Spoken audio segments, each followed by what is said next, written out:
Месец мај е идеален месец за полека да ги прилагодуваме собните растенија од домашни услови, односно од собни услови, да ги изнесеме надвор и да ги прилагодиме на онаа нивна природна средина во природата каде што и припаѓаат.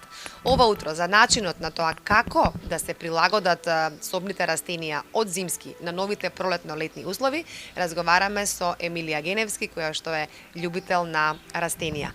Еми, добро утро. Благодарам што ова утро повторно не прими во твојата пролетно-летна оаза во Кисела вода, каде што имаш над 300 растенија. Веќе се подготвени твоите растенија, излезени се од собни услови веќе во природа, во твојата прекрасна градина. Ајде еден совет за почеток на сите љубители на растенијата, кои се најдобрите услови, кој е најдобриот начин да се прилагодат растенијата од соба да се изнесат надвор, во дворче или на тераса?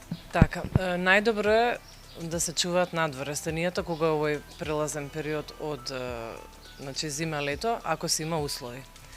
И јас препорачувам на сите, колку што имат и минимални услови, ако имат, да ги изнесат надвор, затоа што растенијата се враќаат кон природата. Специфично е вадењето и многу луѓе грешат и убаво е што го правиме овој прилог, затоа што сонцето е многу јако овој период и тој прелаз од премин од зима кон лето е баш шок за растенијата.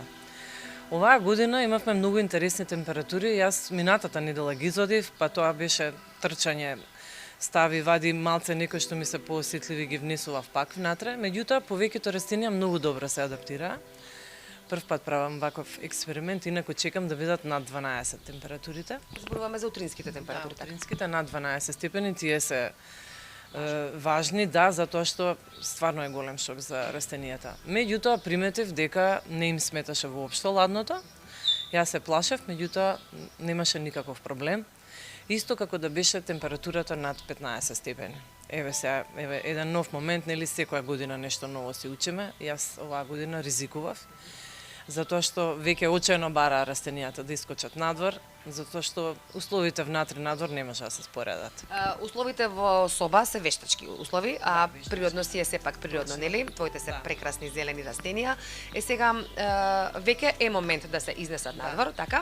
И како се одгледуваат во услови, во надворешни услови сега?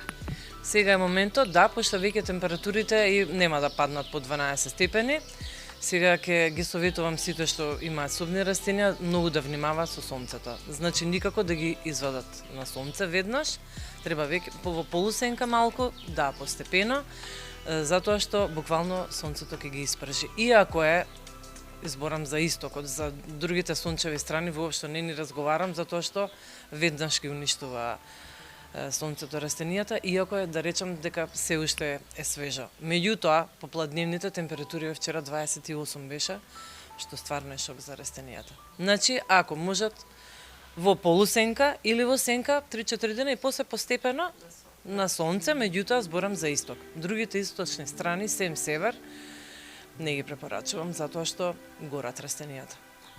Колку пати неделно сега или како секое растение зависи нели колку се наводнува, меѓутоа еве од искуство на пролет како да биде наводнувањето и на лето кога ќе почнат веќе оние 40 степени познати за Скопје. Да, исто тука ми беше дилемата што да правам со овој мој нов експеримент, меѓутоа приметив дека 2 пати неделно веќе морам да ги полевам и покрај многу ниските температури за празникот што беа паднаа нели до 3 степени. Значи 2 пати неделно, па цел мај е доволно. Додека се адаптираат и коренот и листовите, веќе за летните температури, јас скоро секој ден ги полевам. Тоа е, мислам, неиздржливо, па и до 50 доаѓаат, нели? Да. Мора да се внимава, многу да им се обрне внимание, ако сакаме да имаме убави и здрави растенија. Значи, сега секое растение си е приказна за себе, нели? Секое растение си бара посебна нега. Ти имаш овде над 300 растенија, сме зборувале за тоа дека има и некои растенија кои што ги нема на овие простори, претпоставувам тие бараат и по специфични услови. Меѓутоа, еве, како да кажеме во овој преоден период најбезбедно да го направат љубителите на растенија? Сепак шоке како што кажа, да значи постепено на сонце, наводнување да биде 2 пати, 3 пати, дали може некоја прихрана да се користи периодов? Позасилена прихрана? Да, не. Првите 2 недели буквално се адаптираат растенијата, 2 до 3 недели, значи тоа е природен процес кој што не може да се убрза. Значи најубаво е постепено се да се прави и со поливање, и со сонцето, и со сончевите зраци, се мора да биде постепено, ништо не може на сила и ништо не може да се форсира. Цел мај фактички е прилагодување на растенијата. Сега ние имаме некогаш и топол, некогаш и ладен мај, меѓутоа гледам дека полека се стабилизира времето. Така да се мора постепено да биде. Да. И прихранувањето тек после 2-3 недели. Да, препорачувам прихрана затоа што сепак зима и лето е скроз различно чувањето на растенијата и мора повеќе да се обрне внимание на прихраната и на водата. Повеќе да се обрне во летниот период, така? Да, во летниот период затоа што зимно време мируваат растенијата.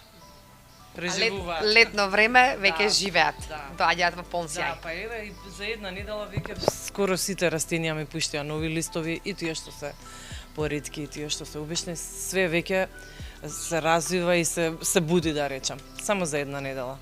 За еден месец е веќе тука една мала џунгла. Која прихрана најмногу се користи? Како препорачуваш да се прихрануваат растенијата? Што природно или нешто што се купува во цвеќар? Не, природно не препорачувам. Толку има многу убави сега прихрани, течни, има кристални. Значи во земјоделските апотеки да сите се љубезни, значи луѓето што продаваат може многу убаво да објаснат дали течна, дали кристална, сеедно, меѓутоа со тие природните јас немам некое многу искуство, мислам сега секој за себе може да се каже, меѓутоа јас одам и со една и со друга прихрана. Летно време појака прихрана за да уште повеќе се развиваат листовите. Емилија, благодарам многу, а за вас сите љубители на цвеќињата, на растенијата, еве, овој период, месец мај, е вистинско време, доколку се уште не сте ги изнеле надвор растенијата, од соба, од внатре, доколку имате услови, како што кажа Еми, изнесете ги на балкон, излезете ги во дворчето, бидејќи на вистина природно си е природна. Да, молам, благодарам вам.